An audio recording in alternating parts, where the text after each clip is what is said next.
40% से ज्यादा राजस्थान में इसका हिस्सा है।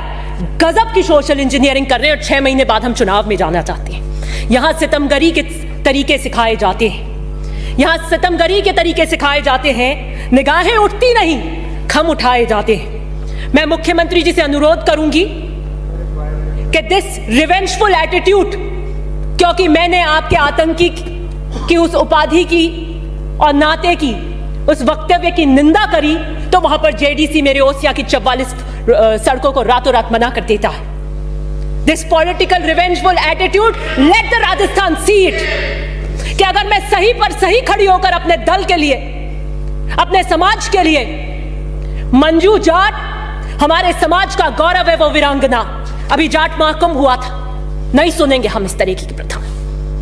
ये सुनने के लिए हम उच्च स्तर के सदन के अंदर नहीं खड़े हुए। आप हमारी पार्टी से हो सकते हैं, और ये सरकार का वक्तव्य नहीं था।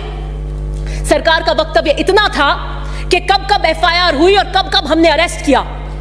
और मैं इस बात का, मुख्यमंत्री जी के इस बात का समर्थन करती हूं कि हमें परिवार के बाहर नौकरी नहीं देनी चाहिए। कहकर आप मत टालिए कि वो नाते में गई और आपने कभी देवर को दिया है क्या। मत करिए इस तरीके से चरित्र खनन। आपने सरकार का, रुकिए मैं फिनिश कर रही हूं, ये सरकार का वक्तव्य मैं से अग्री करती हूं, लेकिन आपने वक्तव्य को कैसे पेश किया। आप कहिए कि उन्होंने बैन हैंडलिंग हुई, कांच फोड़े, ये किए, आतंकी के समान कैसे कह देंगे। और उसकी प्रतिक्रिया क्या हुई कि आपने पहले उनके नेता को कहा और दूसरे दिन उन्होंने हमारे प्रभारी को आतंकी कह दिया। ये कौन सा उदाहरण हम सेट करेंगे। मैं अर्थ में इतना ही कहना चाहती हूं कि मैं मुख्यमंत्री से अर्ज करूंगी कि यकायक जो 44 रोडों को रोक दिया गया है उसमें आप सीरियसली इंटरवीन करिए। और मंत्री जी क्योंकि आजकल जिद पे आ जाते हैं और उनकी जिद सबसे बड़ी होती है, उसके आगे सब नतमस्तक हो जाते हैं। वो अगर जिद पे अड़ गए और ये रहा कि हम ये 44 सड़कें ओसिया में नहीं देंगे, तो मैं इन्हीं वीरांगनाओं की तरह मुंह में घास लेकर ओसिया की जनता के लिए धरने में बैठूंगी। आप में दम है तो 3 बजे उठा लेना मेरे को। मेरे खूने आरजू को वो समझ रहे हैं पानी, मेरे खूने आरजू को वो समझ रहे हैं पानी। मेरी रोडे रोक कर नहीं कर मेरा हाथ मरोड़ पाएंगे आप। मैं सही के लिए खड़ी हूं उन जनप्रतिनिधि से, और कभी उसमें मेरे को गुरेज नहीं हुआ है। महफिल में जब कोई आए तो पहले अपनी नजरें झुका कर आए। समझ वालों समझ लेना, समझ वालों समझ लेना, समझ से काम लेना, समझ वालों समझ लेना, समझ से काम लेना। समझ में काश आ जाए, समझना समझना, समझ में काश आ जाए, समझना समझना, तो इतना ही कहना, इस्तीफा देना। मैं उस महफिल का हिस्सा नहीं थी उस दिन। मुझे मत ऐसे तंग कीजिए और हैंड ट्विस्टिंग कीजिए।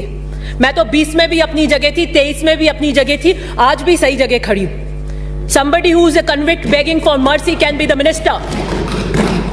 फिर मैंने फिर सोचा कि चलिए पॉलिटिकल रिवेंजफुल एटीट्यूड इन्हीं 2 दिन में क्यों हुआ, इसी 2 दिन के अंदर ऐसा क्या घटनाक्रम हो गया।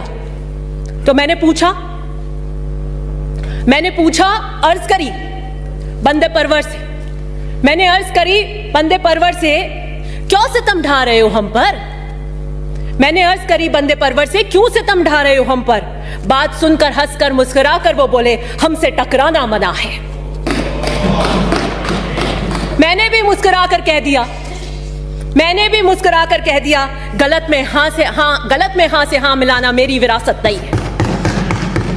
प्रियंका गांधी जी के नारे को आत्मसात कर रही हूं, लड़की हूं, लड़ सकती हूं, द्रौपदी नहीं हूं। बाहरी कृष्ण की आवश्यकता नहीं है मुझे अपनी रक्षा के लिए।